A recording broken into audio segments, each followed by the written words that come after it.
Good afternoon. I'm Margaret Welchfall, and this is my digital presentation on Education Standards Movement for ED 302.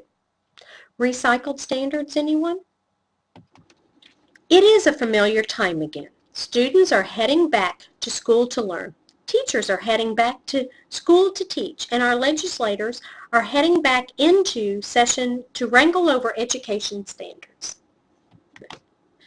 In 2002, the No Child Left Behind Act became law. The promise of No Child Left Behind was that by 2014, every student everywhere in the country would be academically successful.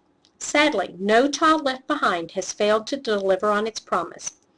So our elected representatives are taking action to fix what No Child Left Behind failed to fix.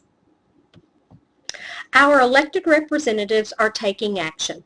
The House of Representatives has approved its Student Success Act, or the SSA, and the Senate has passed its Every Child Achieves Act, or the ECAA.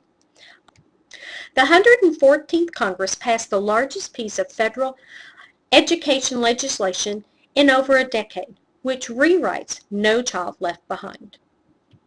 According to the Washington Post editorial board, July 17th, the rewrite of No Child Left Behind, Every Child Achieve Act, has a hollow ring to the name, given the failure of lawmakers to put in place any requirement that states actually do something about schools that consistently fail to help their students achieve. And Diane Ravitch blogged July 16th, how strange the politics of education are these days. One of the key amendments to the state Every Child Achieve Act failed. It would have revived or worsened the punishment of No Child Left Behind. So clearly not everyone is so quick to jump on this fix after No Child Left Behind did not produce results in 2014. One prominent common feature between the SSA and the ECAA is that both advocate returning broad authority over to what to do about low-performing schools from the federal government and back to the state. The bills include legislation to bolster science, technology, engineering, and mathematics, we know as STEM education programs, and has approved amendments to make career and technical education a core subject, as well as art and music.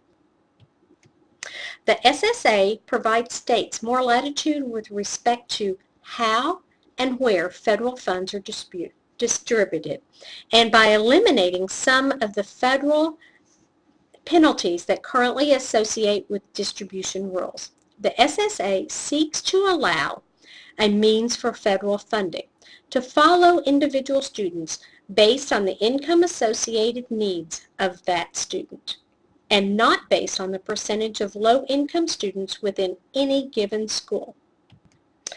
The ECAA, on the other hand, maintains the requirements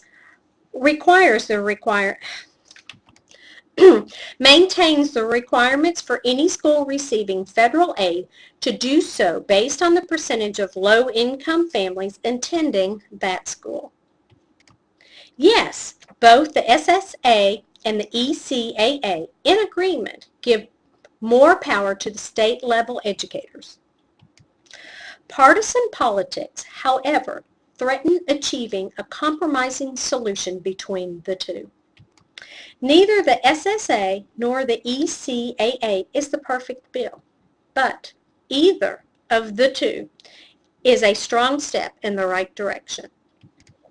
We need to find a way to take the best of the SSA and combine it with the best of the ECAA in a bipartisan, compromise and comprehensive solution.